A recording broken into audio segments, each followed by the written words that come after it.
अतीक साहब ने क्या क्या नहीं किया इनके लिए, बदनामगी मोल ली इनके लिए, सत्ता दिलाई इनको। वो अखिलेश यादव समाजवादी पार्टी मुजफ्फरनगर का फसाद हुआ, इंसाफ नहीं कर पाए। वो समाजवादी पार्टी जो सरकार में थी, स्लॉटर हाउसेस के लाइसेंस दे सकती थी, लाइसेंस नहीं दिया। वो समाजवादी पार्टी जो मुसलमानों से रिजर्वेशन का वादा किया, नहीं किया। आप किसकी बात का भरोसा करेंगे? हां, मुसलमान जीत सकता जरूर है, मगर आपका नेता नहीं बन सकता, आपका लीडर नहीं बन सकता। आपको अपना लीडर बनाना है। आपने सुना अभी कि हमारे भाई अतीक साहब गुजरात अहमदाबाद की जेल से अपना दर्द भरा पैगाम आप तक पहुंचा रहे हैं। हमारी बहन अपने शौहर का दर्द भरा पैगाम आपको पढ़कर सुना रही है। क्या किया इन्होंने? अतीक साहब ने क्या क्या नहीं किया इनके लिए, बदनामगी मोल ली इनके लिए, सत्ता दिलाई इनको। उत्तर प्रदेश के मुसलमानों को अपना हिस्सा लेना है, आपको अपना हिस्सा लेना है और हिस्सा लेकर रहेंगे इंशाअल्लाह ताला। ये लड़ाई मंजलिस की हिस्सेदारी की है, ये लड़ाई हमारी भीख की मांगने की लड़ाई नहीं है। हम अखिलेश यादव के बगल में ठहर कर फोटो लेने के मोहताज नहीं है। हमको तुम्हारे फोटोओं की जरूरत नहीं, हमको हमारा हक चाहिए और हम हक लेकर रहेंगे इंशाअल्लाह ताला। यकीनन बीजेपी को हराएंगे, किसने कहा नहीं हराएंगे? अभी हम सुन रहे थे कि मीडिया के लोगों ने हमको मैसेज भेजा कि उत्तर प्रदेश में किसी जगह पर नरेंद्र मोदी देश के वजीर आजम ने कहा कि गंगा एक्सप्रेसवे से सबको फायदा पहुंच जाएगा। गंगा एक्सप्रेसवे से भारत के प्रधानमंत्री ने कहा कि गंगा एक्सप्रेसवे से सबको फायदा पहुंच जाएगा, इतने 1000 करोड़ की मंजूरी दी। नरेंद्र मोदी जी मीरठ शहर में ट्रैफिक का प्रॉब्लम हल नहीं कर सके, वो गंगा एक्सप्रेसवे बनाएंगे, गंगा एक्सप्रेसवे बनाएंगे। कितना लंबा लंबा छोड़ते हैं। बिजली बंबा बाईपास मीरठ का मोदी जी कब से बन रहा है?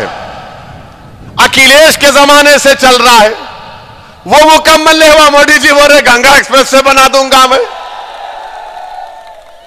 आज आप देखते हैं कि वजीर आजम बीजेपी के दौर में आज महंगाई आसमान को छू रही है। 14% इन्फ्लेशन रेट है।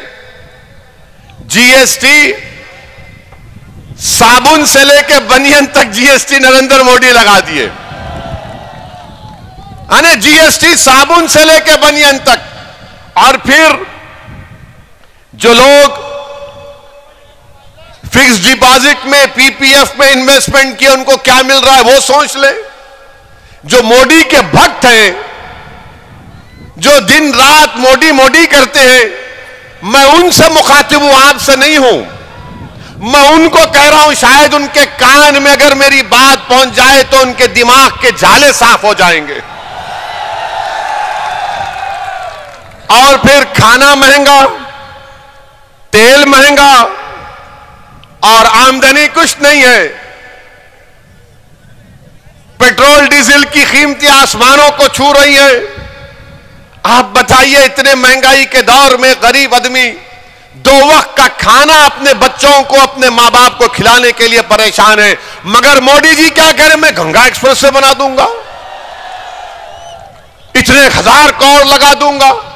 अरे इन्फ्लेशन को कम कैसा करेंगे मोदी जी? कीमतें कैसा कम होगी वो बताइए ना। आपने बनियन पर जीएसटी, साबुन पर जीएसटी, आपने सब लगा दिया। क्या बचा बताइए? अब खाली सांस लेने पे जीएसटी लगना बाकी है। भारत के प्रधानमंत्री के पास इसका जवाब नहीं है। और फिर आजादी के बाद इतना फर्क आया है आमदनी के, इनकम इनइक्वालिटी में। अच्छे दिन की बात करने वाले कहां गए? बुरे दिन ही आ गए पूरे। नरेंद्र मोदी के पास इसका कोई जवाब नहीं है मेरे अजीज दोस्तों और बुजुर्गों। और फिर ये हां फेंकू है, मालूम मुझे, बोलने की जरूरत नहीं है। अब आप एक नया कानून ला रहे वजीर आजम कि बच्चियों की शादी 18 साल में नहीं 21 साल में होगी। बच्चियों की शादी 18 साल में नहीं 21 साल में होगी। अब आप बताइए 18 साल के कितने लोग हैं यहां पर, हाथ उठाओ।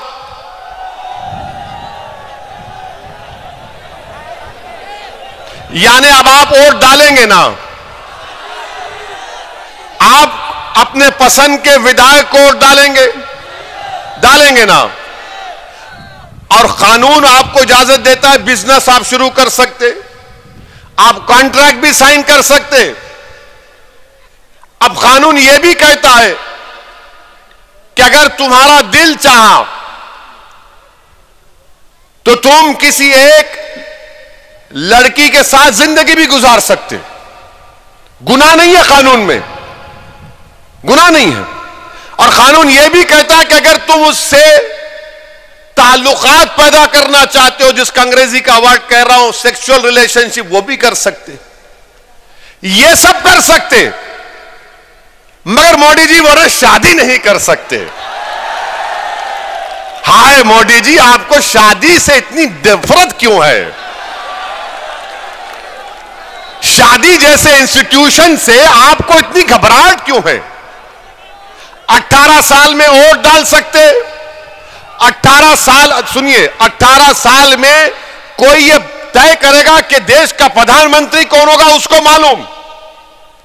किसको मेरठ में वोट डालना उसको मालूम, किसको नहीं डालना उसको मालूम, किसको हराना उसको मालूम, कौन दल्ला है उसको मालूम, कौन जमीर फरोश है उसको मालूम, कौन मिल्लत का कौम का दुश्मन है उसको मालूम। मगर लड़की को भी मालूम, लड़के को भी मालूम, दोनों को मालूम। मगर मोदी जी बोल रहे शादी 21 में ही करना। अब आप बताइए क्या कर रहे हैं? अच्छा, एक और कानून बनाने जा रहे हैं 18 से 21 साल का, मगर डेटा प्रोटेक्शन, यानी आपका जो सेल फोन है इसमें जो डेटा होता है, कानून मोदी जी ये बनाने जा रहे हैं कि अगर आप 18 साल के हैं तो अपना डेटा आप एक्सचेंज कर सकते हैं। यानी वो 18 साल में अपना डेटा एक्सचेंज करेगा, मगर अपने पसंद से लड़की शादी नहीं करेगी। मोदी जी शादी करने का इख्तियार नहीं है क्या? डेटा दे सकते, एक्सचेंज करेंगे, मगर शादी नहीं कर सकते। तो बोलेंगे बीजेपी वाले आज के भाषण के बाद ओवैसी और मुसलमान महिलाओं के हित में नहीं बात करते। बोलेंगे ये आए मुसलमान और ओवैसी महिलाओं के हित में बात नहीं करते। मोदी जी आप अंकल कब से बन गए हम लोगों के? आप देखते होंगे कि किसी महल्ले में अंकल होता है, अंकल का काम कुछ नहीं होता, बैठे रहते खाली, ए चाय ला गरम गरम मारे चाय, एक सुट्टा मारे। अंकल बोलते वहां क्यों जा रहे तुम? अंकल हर चीज पूछते, क्या खाए, क्या पहना आज, इतनी रात देर से क्यों आए? अब ये अंकल कह रहे हैं कि शादी भी कब करना, क्या खाना तो शुरू हो चुका है, ये नहीं खाएंगे वो खाना चाहिए, ये इबादत करना चाहिए वो इबादत नहीं करना चाहिए। अब ये पूरे बीजेपी के लोग अब शुरू हो जाएंगे टीवी पर 6 बजे से देखना आप, हमारा भड़काऊ भाषण अब हो गया। अब बोलेंगे ओवैसी महिलाओं के, औरतों पर जुल्म करता है। अरे पहले ये तो बताओ, पहले ये तो बताओ, जब 18 साल में लड़की वोट दे सकती है तो क्या उसको नहीं मालूम किससे शादी करना नहीं करना? और इस्लाम में जब तक बच्ची की रजामंदी नहीं है शादी नहीं होती, जब तक बच्ची राजी नहीं होती रजामंदी नहीं होती। मगर यह सिर्फ मुसलमानों का नहीं, पूरे देश के नौजवानों का मसला है। हर मेरा मानना यह कि 18 साल का नौजवान, चाहे वो लड़की हो या लड़का हो, मैं रोज इनसे सीखता हूं कई चीजें। वो मुझे बताते कि देखो ये टेक्नोलॉजी है, इस तरह से आप काम करो फायदा होगा। हम इनको बच्चा नहीं समझना चाहिए।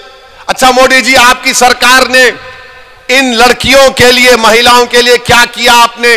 तो बीजेपी वाले बोलेंगे मोदी जी ने बेटी बचाओ बेटी पढ़ाओ किया। इसमें बेटी बचाओ बेटी पढ़ाओ में क्या था? पार्लियामेंट की स्टैंडिंग कमेटी की रिपोर्ट यह कहती है कि 446 करोड़ इस बेटी बचाओ बेटी पढ़ाओ को दिया गया, जिसमें से माशाल्लाह नरेंद्र मोदी की सरकार ने मोदी की तस्वीर का ऐड देने के लिए 80% पैसे खाली मोदी की तस्वीर में खर्च दिए कि मोदी जी का ऐसा पोज, कभी ऐसा हाथ रख रहे हैं कभी वहां हाथ रख रहे हैं। यानी 446 करोड़ में मीडिया को इश्तिहार 79% चला गया। अच्छा, फिर ये बोलेंगे नहीं ओवैसी महिलाओं के खिलाफ है। मैं महिलाओं के खिलाफ नहीं हूं। अगर हमारे घर का हाल आपको मालूम होता तो आप ये बात नहीं करते। हम यहां पर भड़काऊ भाषण दे सकते, घर में गए तो गूंगे हो जाते अपने सामने, उनके सामने। अब आपको मालूम होगा कि महिलाओं का भारत में काम में, वर्क में, लेबर फोर्स में, वर्क पार्टिसिपेशन में 2005 में 26% महिला काम करती थी। मोदी जी 2020 में सिर्फ 16%। क्यों कम हुआ? क्यों कम हुआ? इसके पास इनका कोई जवाब नहीं है। और फिर ये बोलते नहीं वेस्टर्न कंट्रीज में ऐसा हो रहा है। सुनो बीजेपी वालों, हम जानते, हम थोड़ा पढ़ लिख कर आए। अमेरिका में एक प्रदेश है जहां पर बच्चियों को 14 साल की उम्र में शादी की इजाजत है। 14 साल की उम्र में। बर्तानिया में, ऑस्ट्रेलिया में 16 साल की उम्र में शादी की इजाजत है। न्यूजीलैंड में 16 और 19 साल के दरमियान में मां बाप राजी हैं तो शादी हो जाती। और भारत में 18 साल में तुम मोदी को वोट दे सकती है हमारी बेटियों, मगर तुम पसंद से अपनी शादी नहीं करोगे। अच्छा, फिर ये बीजेपी वाले हमारे को बोलेंगे नहीं नहीं ओवैसी जो है बच्चों को ज्यादा पैदा करने के लिए मुखालिफत कर रहा। ये बोलते हैं ना। आपको मालूम कि इनसे पूछिए टीएफआर क्या होता है ये संघियों से। हम एक टीवी प्रोग्राम में थे, एक टीवी प्रोग्राम में रिकॉर्डिंग में थे, तो वहां बीजेपी के एक बड़े नेता बैठे थे। हमने कहा बताओ उत्तर प्रदेश में टीएफआर कितना है? बोले वो क्या होता? उत्तर प्रदेश में टीएफआर गिरा है सबका। यानी अगर आज 100 लोग पैदा हुए तो क्या उतने लोग मर रहे हैं? तो जितने पैदा हो रहे हैं उत्तर प्रदेश में उससे ज्यादा लोग मर रहे हैं। उसको टीएफआर समझाने के लिए मोटा मोटा टीएफआर गिरा है, इनको पता ही नहीं है। भारत में टीएफआर गिरा है और ये बार बार ये बीजेपी आरएसएस वाले बोलते बच्चे बहुत पैदा हो रहे, 2 बच्चों का कानून बना 2 बच्चों का कानून देखेंगे। बनाओ। सुप्रीम कोर्ट में जाकर मोदी ने कहा सुप्रीम कोर्ट को कि माय लॉर्ड, भारत में 2 बच्चों के कानून की जरूरत नहीं है। क्यों नहीं है? क्योंकि हमारी आबादी में टीएफआर आ चुका है। पूरी विश्व में, पूरी दुनिया में अगर कोई नौजवान मुल्क है तो भारत है। 60% से कम और आबादी हमारे 40 साल से नीचे की है। भारत के वजीर आजम ने, भारत की सबसे बड़ा ताकत ये डेमोग्राफिक डिविडेंड है। क्या किया इन्होंने? कुछ नहीं किया। सुप्रीम कोर्ट को बोल दिया नहीं बना सकते कानून। अब बोलेंगे नहीं नहीं बच्चियों को टाइम मिलना चाहिए बच्चे पैदा करने में। अरे तुम कौन होते डिसाइड करने वाले? वो बैठ के डिसाइड करेंगे कब पैदा करना नहीं करना। तो बोलेंगे नहीं पढ़ाई कैसा होगी? अरे तुमने कौन सा कॉलेज खोला बताओ यूपी में? महिलाओं के लिए कौन सा कॉलेज खोला? क्या किया तुमने भारत में बताओ? कुछ नहीं किया। सिर्फ कानून बनाने जा रहे हैं।